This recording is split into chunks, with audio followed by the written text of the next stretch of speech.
नमस्कार. मी तुम्हाला प्रजासत्ताक दिनाबद्दल 2 शब्द सांगणार आहे. ते तुम्ही शांततेने ऐकावेशी माझी विनंती.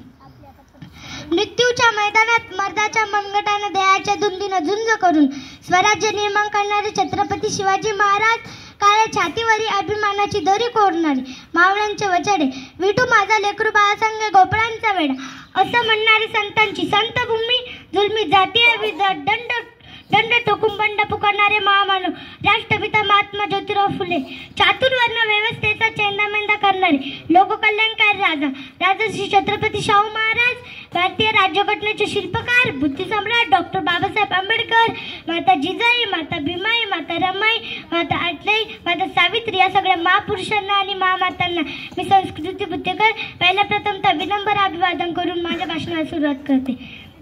जे देशासाठी लढले ते अमर हुतात्मे झाले, सोडिले सर्व घरदार त्यागिला सुखी संसार. देशासाठी आपल्या जीवांची बाजी लावणारा थोर महापुरुषांना मी प्रथमच वंदन करते. मित्रांनो, आज प्रजासत्ताक दिन साजरा करण्यासाठी आपण एकत्र जमलो आहोत. 26 जानेवारी 1950 रोजी आपल्या देशाने राज्यघटना स्वीकारली. डॉक्टर बाबासाहेब आंबेडकरांनी ही राज्यघटना तयार केली. खरंच आजचा दिवस सोन्याचा दिवस म्हणता येईल.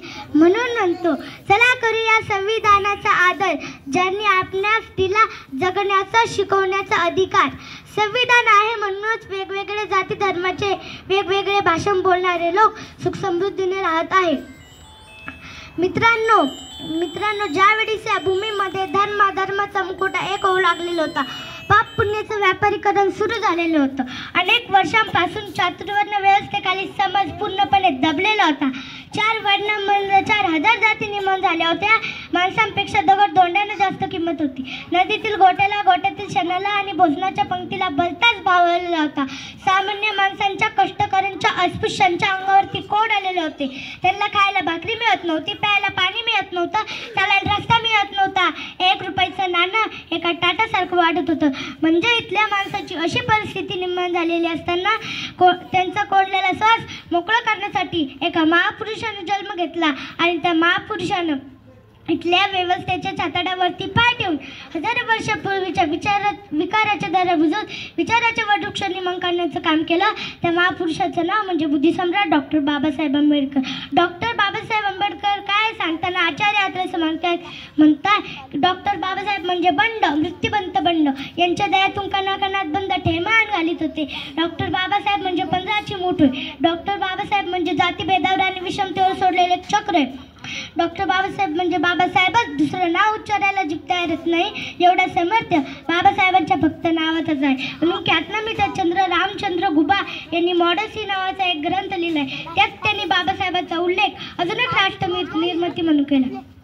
कसं असताना मित्रांनो, बलवानाने दुर्भारावरती अन्याय अत्याचार करावा आणि विषमतेची विषमणी जागोजागी पेरावी असा एक जंगली जगा.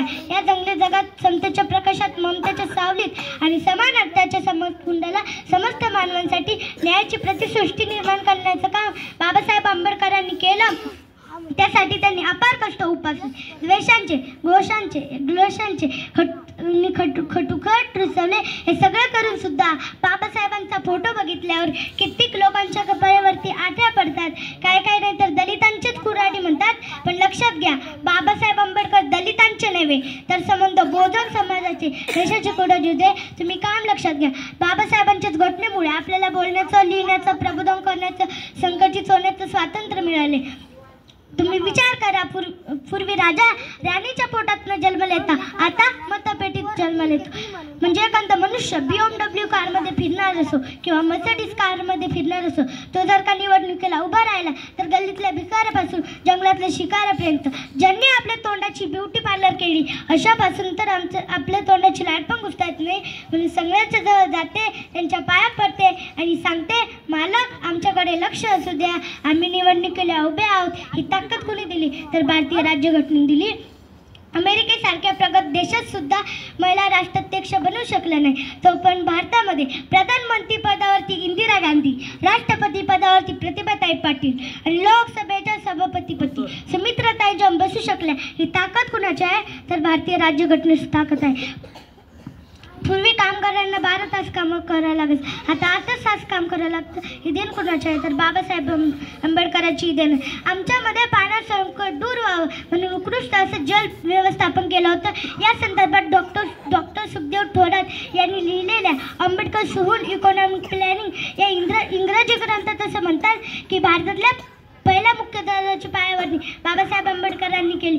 त्यामध्ये कुशी नदी, दामोदर नदी आणि महानदी यांच्यासारखे उत्तर भारतातले प्रकल्प बाबासाहेब आंबेडकरांनी मार्गी लावले. म्हणजे भारताला जर का दुष्काळमुक्त करायचं असेल तर मोठ्या नद्या छोट्या नद्याला जोडले पाहिजे.